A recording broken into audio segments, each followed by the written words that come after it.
Start. Hello guys, my name is Promise Odera Onu. I and my wife, we both work in the NHS, so we are going to teach you guys how to do CPR. She's lying down, and what CPR simply means is chest compression, and you use it as a way of resuscitation, right? It is a way of bringing somebody who is unresponsive back. You understand? So the first thing first is when you see somebody lying down, maybe in an office environment, in the street, anywhere, the first thing to do is to call out the person's name, shout out the person's name. So I am walking in to the scene. I walk into the scene and see my wife lying uncomfortable. First thing I will do is, Bianca! Bianca! Once she is not responding, then the second thing I do is to reach out for a phone. You reach out for a phone, you dial the number of emergency. In Nigeria, because of what recently happened, we don't have any emergency line, but you can call anybody for help. Or if there's anybody around, you shout, hello, come and help me. And then while you are doing that, the second thing to do is to kneel down close to the body, and then you check for their breath. Are they still breathing? By feeling out, if you can feel air coming out from their nostrils, then that means they are still breathing. Then you don't need to engage in CPR. But if you do this and you cannot hear anything, then the next thing to do, she's a woman, of course, so she's got extra layer of flesh, her breast. But if it's a man, you could easily see the heart go up and down. But regardless, we are still going to do this.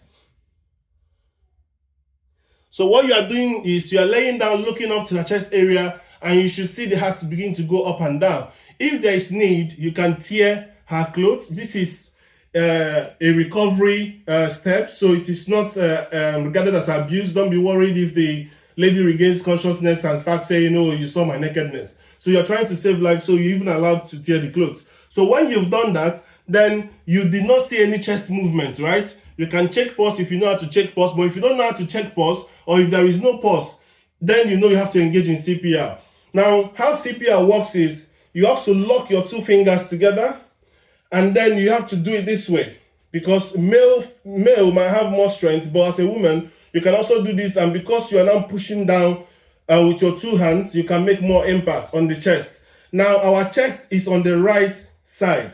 You can even feel your own chest. If you place your hand there, on the left side of the body, right? If you put your right hand across your chest, you will feel the heart moving. And that is the position just under the breast area for women. That's where you will center the CPR, right? So you lock your fingers and you do this, place it under the chest area, and try and make sure you are leaning straight down, right?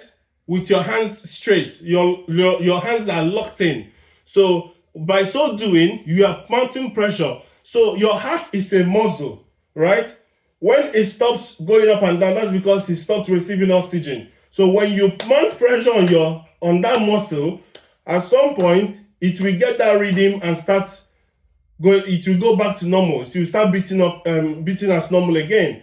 Now, there's something called defibrillator, which is how you can shock your body to go into that rhythm back quicker. So you can ask somebody, depending on the environment, to go fetch one. If you're in an office environment and they have a defib, then they can go and fetch one. And while you are doing this, or when emergency comes, then you have to stop for them to apply the defib and engage it. Now, while they're engaging the defib, you cannot continue pressing because it's a shock. It's an electric shock that they're going to send in and out of the body to get the heart to start beating. So if your hands are still on the body, you will get the shock as well. So you have to stop CPR. But before help comes, you have to engage and you have to continue as long as possible until you hear a cough from the body, which means their airways are clear. Now, for somebody who has been drowned in the water, that means there's water all over the lungs. So that will take a lot of pressure for them to pump that water back out. But at least you have to keep trying to save the life. Whether that person collapses in a football field or whatever, you have to do this. And this is common training that is being taught to every citizen. So again, let's start.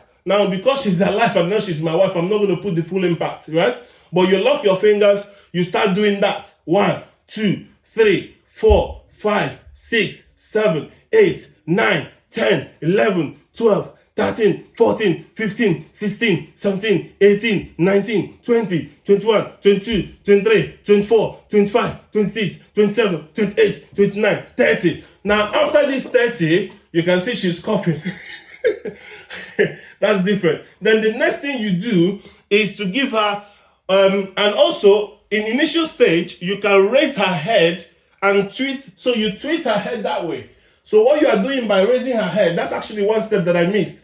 When you tilt her head, it makes the airways to be open. So by tweeting her head that way, you can see that the airways is open. Now, after the press up, the press down on the chest for that 30 times, what you then do is open her mouth and give her what they call the breath of life. You are pushing air down the lungs. So 2 short breaths, close her mouth, and then go back to the pressing, right? You continue pressing. 1, 2, 3, 4, 5, 6, 7, 8, 9, 10, 11, 12, 13, 14, 15, 16, 17, 18, 19, 20, 21, 22, 23, 24, 25, 26, 27, 28, 29, 30. You do this 30, then you have to give her 2 seconds, you have to give her the breath twice again. Now, when you do this, you can pinch her nose and push the air down the throat. So you pinch her nose while you are giving her those two air into her mouth, right? When you finish that, you have to continue until either the person comes back to responsiveness or you've seen help come. Now, the reason why it is good for you to place that call, say for example, you're the only one in the building, is to get somebody to help you. Because as you will notice, as you are going on doing that 30, you will start getting weaker. So at some point, you have to change with somebody else to help you. And, you have to continue that way until somebody has gotten help. Now, when that person responds, now if she, for example, starts coughing, that means she's come back to response. But of course, gradual response. Then what you then do is this. You raise her feet, one of her feet up. No, bend your knee. So you bend the knee like this, right? So when you bend the knee, then with these hands, you can see it's easy for you to push her, like that, yeah? And then you put her hand under her face like this. And this is what you call the recovery position. That's when she has responded, when she has coughed, yeah? If she has not coughed, she has not responded and started breathing herself, you have to continue the CPR. So when you've done this, remember you lift one of the knee up and then it's easy for her to turn. And then you put her palm on the other side of her face and lay her down like this. She can stay like this and be breathing easier until the ambulance comes or you manage to find a way to get more help. I hope this is informative enough. I think share this video, send it to everyone. Everybody should have this video. At least this is basic CPR, and this can help save life. If not anything, at least 5 lives in a year. It's very important and very primary and common training that most people abroad know how to do. So please know how to do this and teach it as many as possible. I believe CPR, if well taught in our society, can help to save life. Thank you so much. Bye-bye.